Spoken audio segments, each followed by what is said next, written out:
You know, it's almost like your birthday with a package from China, so let's go.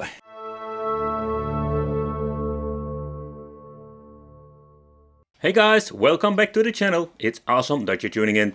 So in this video, we're going to take a close look at a new box called the EE and Android TV, or EE stands for EMU-ELEC Dual System Game Box. Man, they keep releasing these things. This time it's the 4K Ultra HD edition. Oh man, they go all wild with all of these decals and stuff on the box.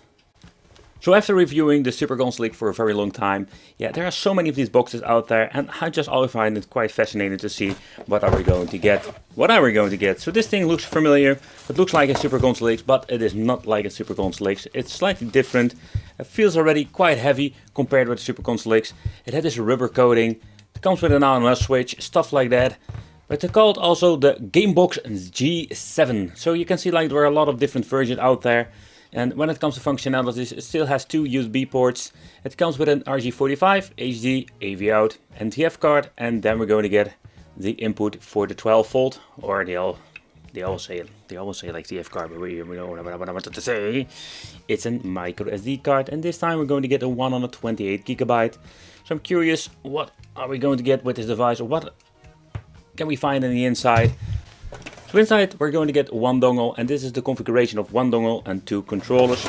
So we're going to get two wireless controllers, and yeah, it's always a question, what are you going to get with these things? They don't have rumble function, they just work on two AAA batteries, have an on-off switch. Over here we do have the indication for player 1 and player 2. Sometimes it's just in LED and mode. And overall, like the quality, it feels okay. It is not the same quality like your original PlayStation 2 controller. They don't smell chemical for once. Okay, so here we're going to get a power supply. The power supply isn't 12 volts, and we're going to get a remote because it's dual boot, so we can use it like an Android box. HDMI cable, and of course the toilet paper manual. Okay, wait. What the hell? Why does this thing look like... Oh, they just slapped a manual inside of this thing, in this box. More like, you got manual? Figure it out yourself. And even I'm getting this Super Console League vibe with this new G7 box. Still, there are some differences. To begin with, the box itself doesn't look like a one-on-one clone at all. No, so there are some differences over here. So to begin with, this thing has like a rubber coating. I really hate it. This is more like the cheap plastic shell. Another thing is we're going to do a weight comparison because I'm curious, like this thing feels so much heavier. Another thing is like when it comes to the control ports, here we're going to get differences. Here you can see like they moved off the CF or the SD card function. And this means simply that there's a different mainboard inside. So I'm curious also like when it comes to the performance, what we can do with this thing. The Super Console League on top is slightly slimmer. This is more like a bulky case. But let's do a weight comparison. Alright, so the Super Console League weighs 107 grams. And this weighs 147 grams. See, I told you this thing is freaking heavier. I can feel it with the wicked sense. Oh yeah, so the intro doesn't even show EMU-ELEC on this. And I swear this thing is EMU-ELEC device. Alright, so let's take a close look at the main menu first. So what can we play for the people who have no idea like what you can do with this? So basically what I like about it, you have the option to add your games and you can play a lot of stuff like MAME, 16-bit, 8-bit and really old stuff like Atari. You can play Handhelds, Game Boys, Lynx, Atari ST, Atomus Wave, the arcade systems. You name it, there is so much stuff you can play with this. But with the cheap boxes like these, most of the time what you're going to get is a mixed performance with N64 for example, Sega Dreamcast and many other systems. So that is something you need to take consideration. If you're going to get yourself like a more expensive box, then you can play most of the games on higher resolutions. And without all the glitching and all the weird stuff. But with EMU-ELEC we can also configure a lot of stuff we couldn't do with the cheap stuff like the HDMI dongles we have seen before. Video mode, smoothing, you name it, everything can be changed out here. So if you want to see some more information about this, I also did a video about controller configuration if you want to bring new controllers into the system, stuff like that. There's a lot of things you need to know, but if you just want to play, that is possible because the original controls have been reconfigured and you are basically ready to go with this.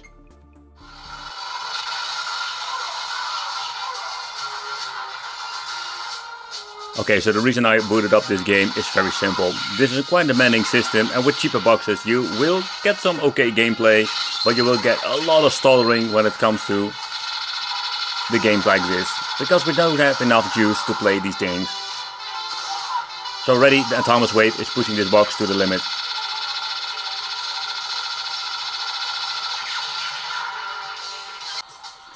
But even N64 will be an issue with a lot of these cheap boxes, but still a lot of games are just playable.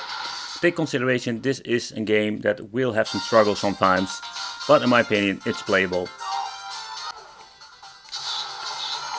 Alright, so I was trying to play this game for some time, but the problem is like it's completely messed up. So when I'm pressing the A button to accelerate, it goes all crazy, so we need to do some reconfiguration. And this is what I mean, is like sometimes you're finding games or controllers not configured correctly. So makes the game freaking unplayable, or you're going to get this.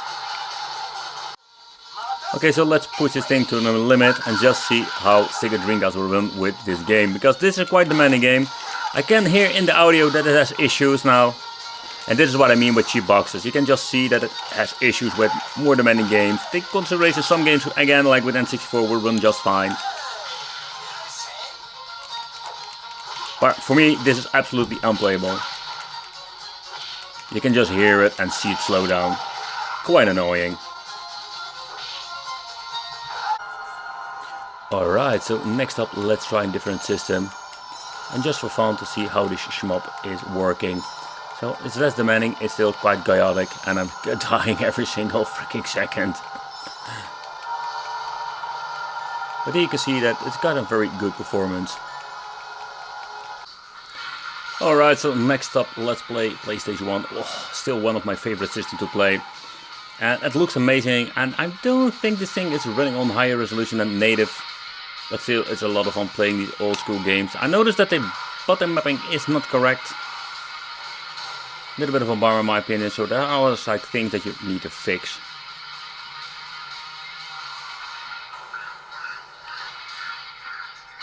But when it comes to cheap boxes, even then, PlayStation 1 runs just fine.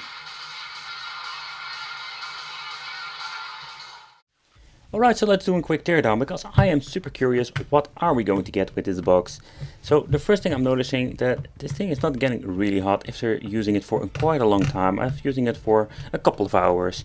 And normally like Super Console X or another version gets quite hot, but this time not at all. So I am really curious if we're going to get some really good active cooling here. Okay, so most of the screws have been removed now. Of course, there's always a screw that I am forgetting to loosen up all the way. Then there will be a clicking mechanism here. Okay, that's interesting. So I basically hold it upside down. See, and this is what I mean. So that makes the most of the weight here. We're going to get ourselves the metal plate.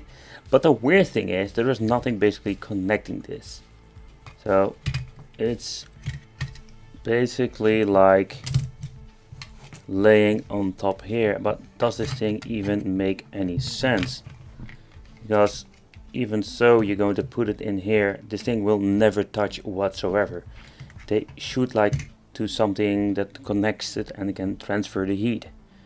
Yeah, it's a kind of weird, okay, very weird choice when it comes to construction. But let's take a close look at this mainboard. So the first thing I'm noticing, the Wi-Fi antenna has been soldered straight onto the PCB. A little bit of a bummer if you ask me, because that didn't look very nice.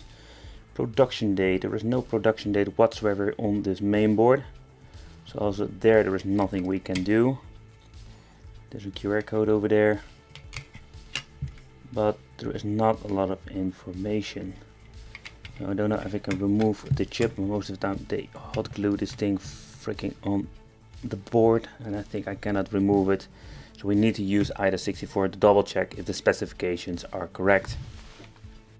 So another weird thing is like we're having on the back a switch over here that doesn't do anything at the moment. I tried it. At first I was thinking it was an on-off switch, but it doesn't do anything at all, or not with my version. And it's kind of weird construction when it comes to this board and in combination with the button over here. So yeah, this is what we're going to get in the inside. So let's put it back together.